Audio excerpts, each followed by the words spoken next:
Good morning, fourth grade. We have our Lenten reflection today on page 47 of our reflection booklet. And today's is titled Life's Closing. It is only when we do something hard for the one we love that we taste the joy of loving. When our Lord said, "It is finished," he meant that he offered a perfect sacrifice for us. He gave his very life to show us how far his love would go. Since we are so very dear to our Lord, we must expect that he will give us many opportunities to bear hard things for him. If we bear them well, we will know joy at life's closing. Say often through the day, "Jesus, immensely good to me, I want to live and die for thee." Wow, this is a super powerful reflection we have today, fourth grade, about making sacrifices for others, right? And that is the greatest act of love that we could ask for from anyone. And Jesus did it without even a second thought. He gave his life for us. How incredible is that?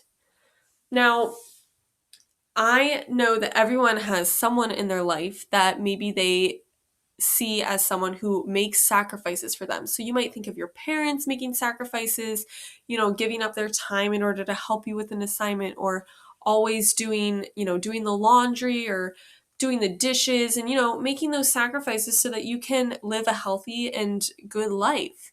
One example that I have from my family that I wanted to share with you is my brother, Nathaniel. Now, Nathaniel is my brother who's in the Army, and you've heard a lot about him before in class.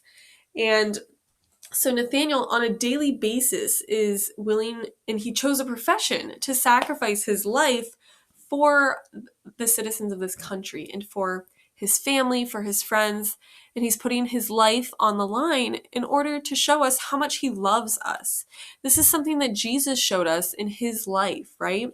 And it's something that is so incredibly powerful. And when we make those sacrifices for one another, it really shows how much we love one another.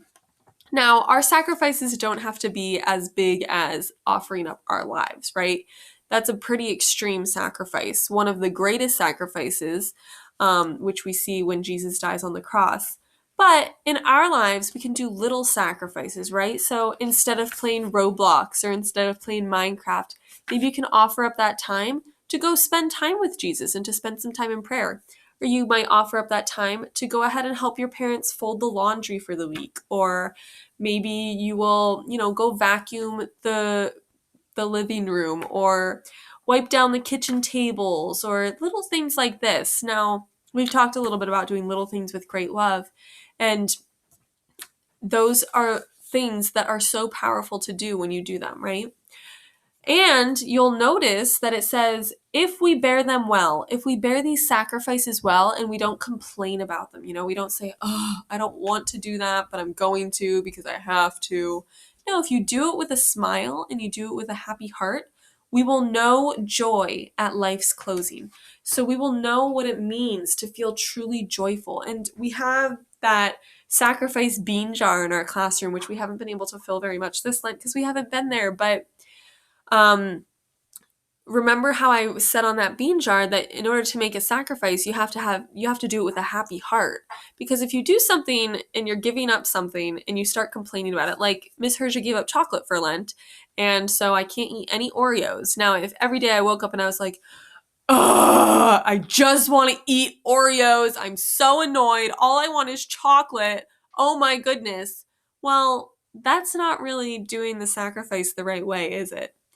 But if I make this sacrifice and I say, I can't have chocolate today, but you know what? That's okay, because instead of eating chocolate, maybe I will, or instead of eating this chocolate that I have, maybe I'll give it to someone who can have it and make their day a little bit sweeter, right?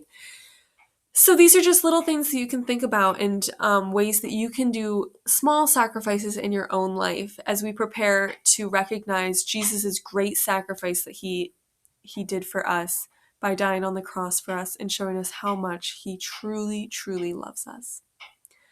I hope you enjoyed that reflection for today. Feel free to comment if you have any suggestions for ways that we can make small sacrifices in our own lives.